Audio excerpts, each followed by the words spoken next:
Okay, so picture this. A city that is so absolutely obsessed with debate that arguments about the very nature of God are breaking out everywhere. I'm talking in the markets, at dinner parties, even during festivals. This was the scene in 4th century Constantinople. And one man, a bishop named Gregory of Nazianzus, well, he'd had enough. He delivered this absolutely brilliant takedown of a culture that was just drowning in endless, noisy chatter. And we're going to break it all down. Right from the jump, Gregory does not pull any punches.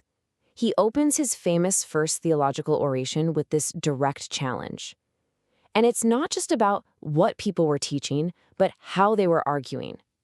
He saw this intellectual arrogance, a delight in what he called wranglings over words which tend to no profit, and he was not afraid to call it out. So what was the big deal?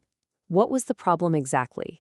Well, the way Gregory saw it, theology, this careful, sacred practice of speaking about God, had been twisted into a public spectacle.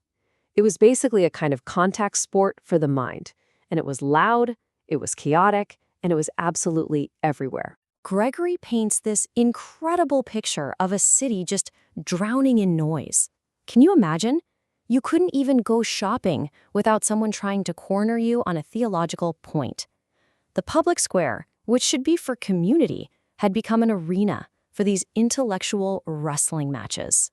And this wasn't just happening out in public. Oh no, the chaos was invading private life too. Think about trying to just enjoy a meal, only to have it completely ruined by what Gregory calls silly talk and mind-numbing conversation. They were treating the deepest mysteries of faith like it was cheap gossip. And this, right here, was the real cost. Even moments that were supposed to be about joy and celebration were spoiled. Instead of festive cheer, the air was just thick with constant depressing arguments.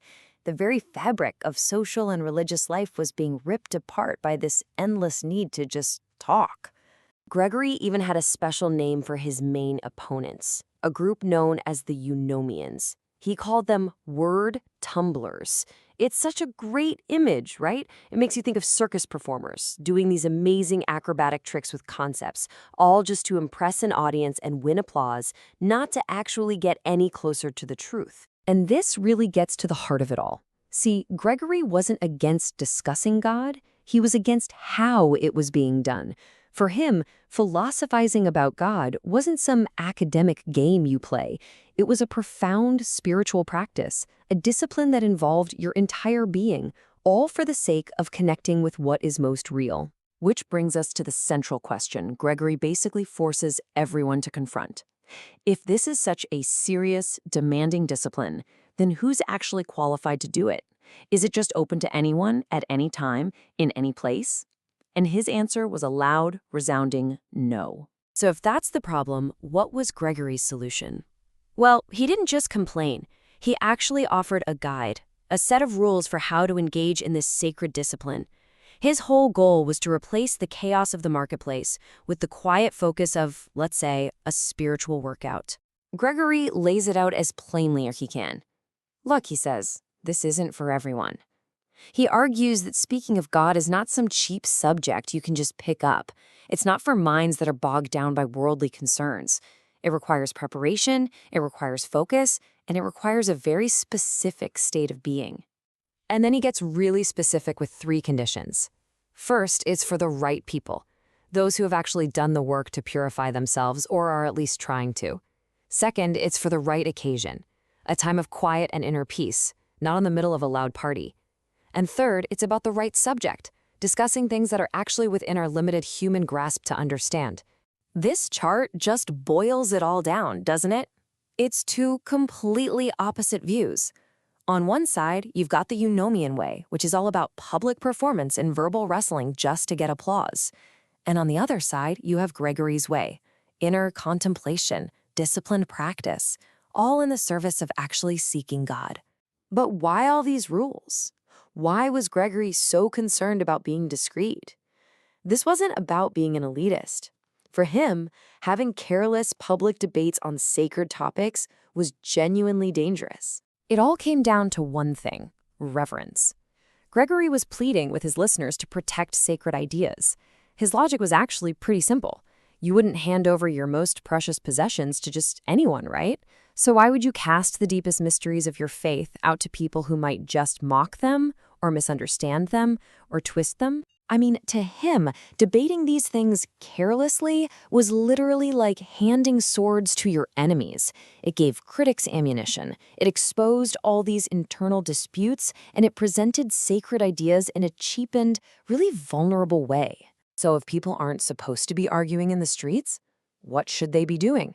Well, Gregory gives a pretty clear list. The real work is internal.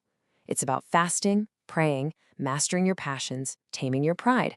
For him, that kind of inner spiritual work was infinitely more valuable than winning some public argument. This quote right here really captures his whole philosophy. Even something that's good, like discussing God, can become harmful if it's done without discipline. Too much of it at the wrong time or in the wrong way, and it just stops being good. He even compared it to a flower trying to bloom in the middle of winter. It's just completely out of place. Now, I know it might be tempting to look at all this and think, okay, that's just some ancient religious squabble, something for the history books. But Gregory's argument echoes way, way beyond the 4th century. Because at its heart, his oration is a call for something we still grapple with today: intellectual humility.